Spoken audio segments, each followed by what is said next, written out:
नमस्कार, भारत की बात का स्पेशल एडिशन लेकर बीजेपी मुख्यालय से हाजिर हूं मैं आपके साथ शोभना यादव। त्रिपुरा, मेघालय और नागालैंड के नतीजे घोषित हो चुके हैं और अगर आप मेरे पीछे नजर डालेंगे तो जोश हाई है यहाँ पर बीजेपी कार्यकर्ताओं का। प्रधानमंत्री नरेंद्र मोदी पहुंचने वाले हैं यहाँ पर अब से कुछ ही देर बाद। सवाल एक ही है कि क्या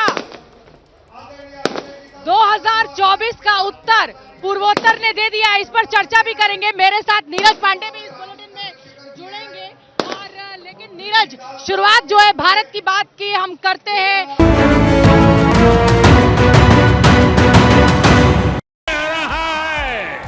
हिंदुस्तान की आवाज कह रही है, हिंदुस्तान का हर कोना कह रहा है, मोदी तेरा कमल खिलेगा।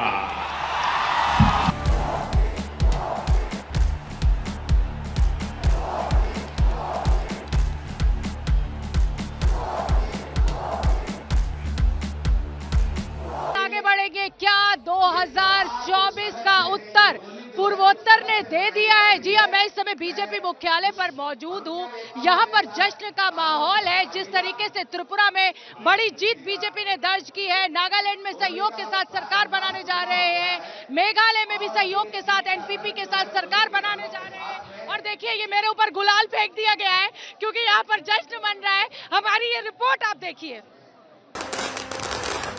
2024 से पहले 2023 का पहला सेमीफाइनल बीजेपी ने जीत लिया है। अगरतला में बीजेपी दफ्तर के बाहर जीत का ये जश्न बहुत बड़ा है क्योंकि त्रिपुरा में बीजेपी की जीत विचारधारा की जीत है। लेफ्ट और कांग्रेस के गठबंधन वाले प्रयोग को परास्त कर बीजेपी ने भगवा लहराया है। त्रिपुरा में जहां बीजेपी ने सत्ता में वापसी की, वहीं नागालैंड में भी बीजेपी और एनडीपीपी गठबंधन ने जबरदस्त जीत हासिल कर सत्ता पर कब्जा बरकरार रखा है। जहां तक मेघालय का सवाल है तो यहां भी बीजेपी का सत्ता में आना तय दिख रहा है। पार्टी भले ही ज्यादा सीट नहीं जीत पाई, लेकिन माना जा रहा है कि एनपीपी से अलग होकर लड़ना उसकी रणनीति का हिस्सा था और पार्टी इस रणनीति में कामयाब रही। कोडार संगमा की जो तस्वीर है वो अपनी टी शर्ट पे स्ट्रॉन्गर टुगेदर का जो है संदेश लेकर के ये वो कार्यकर्ता है और इस वजह से इनकी जो खुशी का ठिकाना नहीं है। हम कोशिश करेंगे कि बात भी कर सके। ये बताइए, सरकार बन रही है, भरना है। मेघालय में किसी दल को साफ बहुमत नहीं मिला, लेकिन चुनाव से पहले यहाँ एनपीपी के साथ बीजेपी और यूडीपी सत्ता में साझीदार थी। चुनाव सबने अलग अलग लड़ा, लेकिन माना जा रहा है कि सरकार तीनों फिर से मिलकर बनाएंगे। लोग आपको सिर्फ नाचते और गाते हुए नजर आ रहे हैं, फिर चाहे वो यूडीपी के समर्थक हो, फिर चाहे वो पीडीएफ के हो, एनपीपी के हो, बीजेपी के हो, जो भी समर्थक हैं, कुछ इस तरीके से जो जहां खड़ा होता वहां से झूमता हुआ इस ग्रुप का हिस्सा बन रहा है। 2024 से पहले बीजेपी के लिए शानदार शुरुआत हुई है।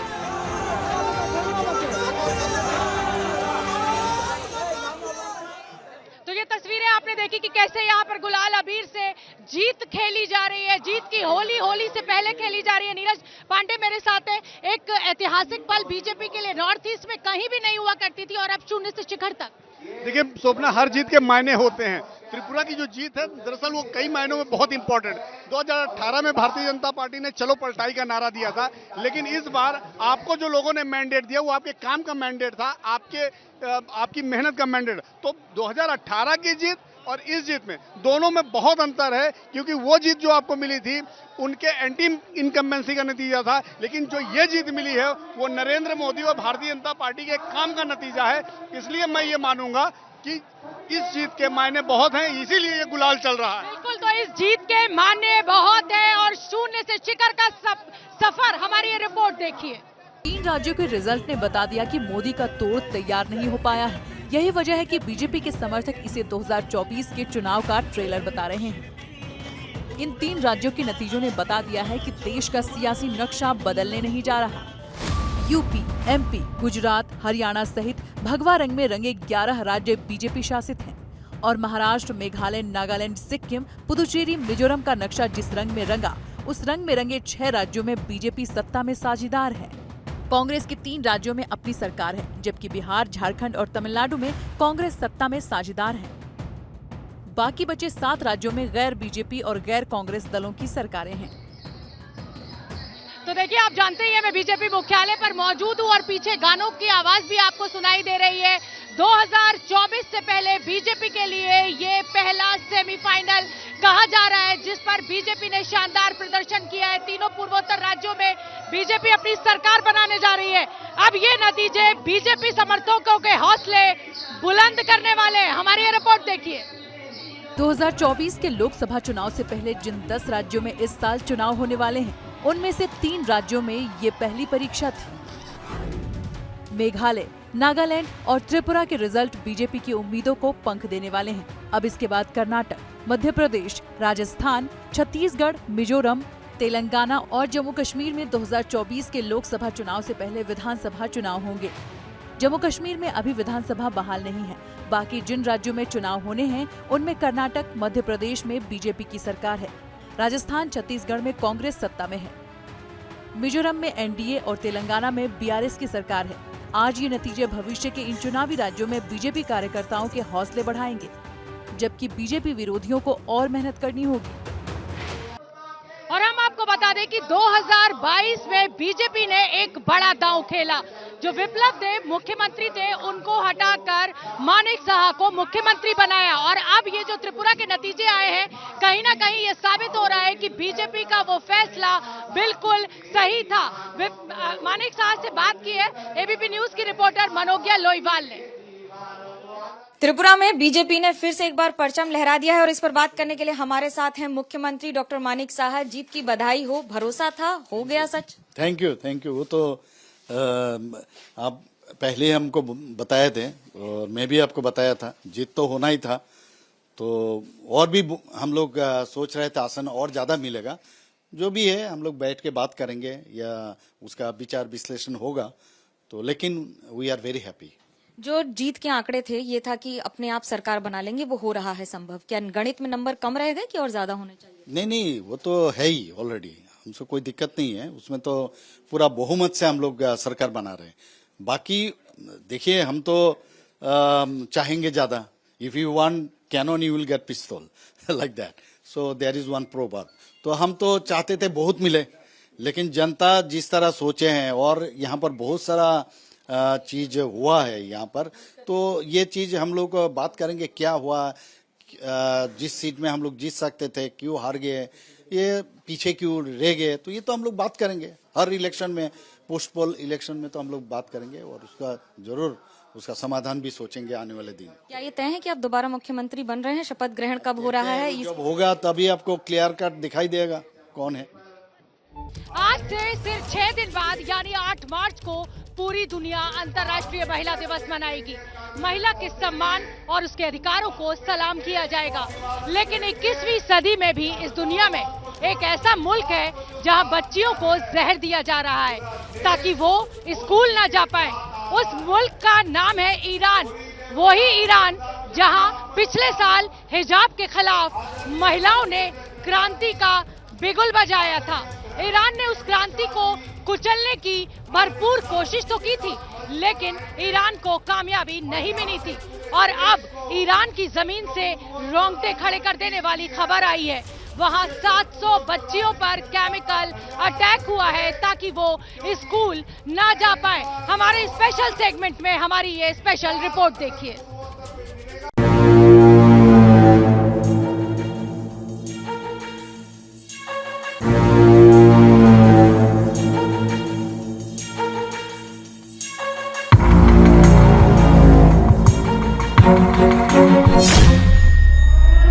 ईरान को एटम बम चाहिए, लेकिन बच्चियां स्कूल में नहीं चाहिए।